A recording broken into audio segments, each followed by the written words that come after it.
80వ స్వాతంత్ర దినోత్సవాన్ని పురస్కరించుకుని మార్కాపురం జిల్లా పోలీస్ యంత్రాంగం ఆధ్వర్యంలో హర్ ఘర్ తిరంగా కార్యక్రమంలో భాగంగా గురువారం భారీ ర్యాలీ నిర్వహించారు.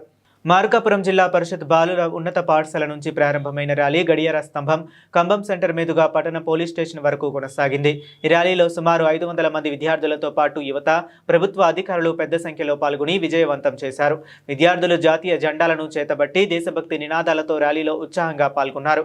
ర్యాలీలో ఓఎస్డీ నవజ్యోతి మిశ్రా, డీఎస్పీ నాగరాజు పాల్గొన్నారు. ఈ సందర్భంగా ఓఎస్డీ నవజ్యోతి మిశ్రా, డీఎస్పీ నాగరాజు మాట్లాడుతూ 80వ స్వాతంత్ర దినోత్సవాన్ని పురస్కరించుకుని కేంద్ర, రాష్ట్ర ప్రభుత్వాల పిలుపు మేరకు హర్ ఘర్ తిరంగా కార్యక్రమంలో భాగంగా ఈ ర్యాలీ నిర్వహించినట్లు తెలిపారు. దేశభక్తి, జాతీయ సమైక్యతను ప్రజల్లో మరింతగా పెంపొందించడమే ఈ కార్యక్రమ ప్రధాన ఉద్దేశమన్నారు. అన్ని వర్గాల ప్రజలను భాగస్వాములను చేస్తూ రానున్న 21 సంవత్సరాలలో మన ఊరు, రాష్ట్రం, దేశం ఎలా ఉండాలనే దానిపై ప్రతి ఒక్కరూ ఆలోచించాలని సూచించారు. నేను నా లక్ష్యం అనే సంకల్పంతో ప్రతి ఒక్కరూ దేశాభివృద్ధిలో భాగస్వాములు కావాలని పిలుపునిచ్చారు. ప్రతి ఇంటిపై జాతీయ జెండా ఎగురవేసి హర్ ఘర్ తిరంగా కార్యక్రమాన్ని విజయవంతం చేయాలని, ప్రజలంతా స్వాతంత్ర్య దినోత్సవ వేడుకల్లో ఉత్సాహంగా పాల్గొనాలని వారు కోరారు. ర్యాలీ సందర్భంగా పట్టణంలో దేశభక్తి వాతావరణం నెలకొంది.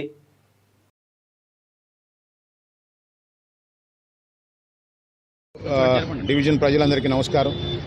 సో మనకి ఆగస్టు 15వ తారీఖున మన 80వ స్వతంత్ర దినోత్సవం జరుపుకుంటున్నాం. ఈరోజు మనం ఈ స్వేచ్ఛ, స్వతంత్రము, ఇంత స్వేచ్ఛతో బతుకుతా ఇంత ప్రజాస్వామ్యాన్ని మనం అనుభవించడానికి ఎంతోమంది ప్రాణదానం చేశారు, అట్లాగే త్యాగాలు చేశారు, అట్లాగే జైళ్ళలో మగ్గారు, వాళ్ళ కుటుంబాలను పోగొట్టుకొని భారత ప్రజల కోసం ఎంతోమంది స్వాతంత్ర పోరాటంలోనూ అసూలు బాశారు. వీళ్ళందరూ ఎంతోమంది ప్రాణాలు పోగొట్టుకుంటే కానీ స్వతంత్రం రాలేదు. సో 80 సంవత్సరాలు స్వతంత్రం వచ్చింది కాబట్టి ఈ జనరేషన్కి కానీ ముందు జనరేషన్కి కానీ ఈ స్వాతంత్రం యొక్క విలువ అనేది కొంచెం తగ్గుతుంది. సో ఆనాటి స్వాతంత్రంలో పార్టిసిపేట్ చేసిన వాళ్ళు ఈరోజు ఉండకపోవచ్చు, కానీ చాలా తక్కువ మందే ఉన్నారు. సో మనందరి బాధ్యత ఏంటంటే ఈ స్వాతంత్రం ఎంత గొప్పగా వచ్చింది, దీని విలువ ఏంటి.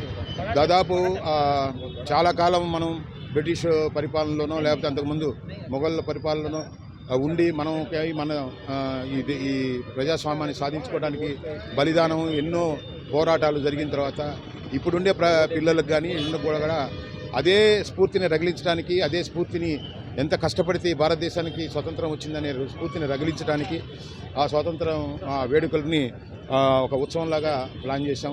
కొత్త జిల్లా వచ్చింది, పోయినసారి మనం గణతంత్రం చదువుకున్నాం. ఈ సంవత్సరం ఆగస్టు 15 వాళ్ళ కొత్త సంవత్సరంలో జరుగుతుంది కాబట్టి ప్రతి ఇంటికి కూడా ఒక తిరంగా ఉండాలి, అంటే ఒక జెండా ఎగరాలి, ప్రతి ఆఫీసులో జెండా ఎగరాలి, ప్రతి మనిషి గుండెల్లో కూడా భారతీయ జెండా ముద్రించి ఉండాలని ఒక నినాదం తీసుకొని ఈరోజు మేము ఈ భారీ ర్యాలీని, తిరంగా ర్యాలీని నిర్వహించడం జరిగింది.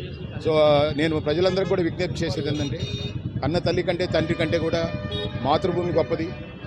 ముందు దేశం ఉంటుంది, తర్వాతే మనం ఉంటాం. దేశమే లేకపోతే మనం ఎవరు ఉన్నాం కాబట్టి ప్రతి మీ బిడ్డల్లో దేశభక్తిని రగిలించాలని, అట్లాగే మీరు ఆ పండుగని ఆగస్టు 15 అనేది అన్నిటికంటే పెద్ద పండుగ అది. సో అది మన స్వతంత్ర దినం కాబట్టి ప్రతి ఒక్కరి ఇంటి మీద కూడా ఒక జెండా ఎగరాలని చెప్పేసి ప్రజలందరికీ కూడా నేను విన్నవించుకుంటున్నాను. Thank you. అందరికీ నమస్కారం అండి. As a part of 88th independence day celebration daily కంటిన్యూస్గా ఒక ప్రోగ్రామ్ జరుగుతుంది. ఈరోజు ఈ స్టూడెంట్ అందరూ స్కూల్ స్టూడెంట్స్, టీచర్స్, అదర్ మెంబర్స్తో కలిపి ఒక తిరంగా ర్యాలీ కండక్ట్ చేయడం జరిగింది. ఈ ఇండిపెండెన్స్ డేకి థీమ్ ఒకటి youth for independent, youth for Viksit Bharat లోపలే వీ హ్యావ్ ప్లాన్డ్ ఒక తిరంగా ర్యాలీ. సో అందరూ బాగా మంచిగా పార్టిసిపేట్ చేశారు. ఒక మెసేజ్ కూడా ఇది ఇన్స్పైరింగ్ టైంలో ఒక మెసేజ్ కూడా అది సొసైటీలో పోయింది. సో కొత్త డిస్ట్రిక్ట్ కాబట్టి అందరూ బాగా మంచిగా ఒక ఎనర్జెటిక్గా అందరూ యాక్టివ్గా పార్టిసిపేట్ చేశారు. ఇంకా రేపు కూడా ఒక యాక్టివిటీ ప్లాన్ చేస్తాము. So thank you. ఇదే ప్రోగ్రామ్ అయితే. Thank you.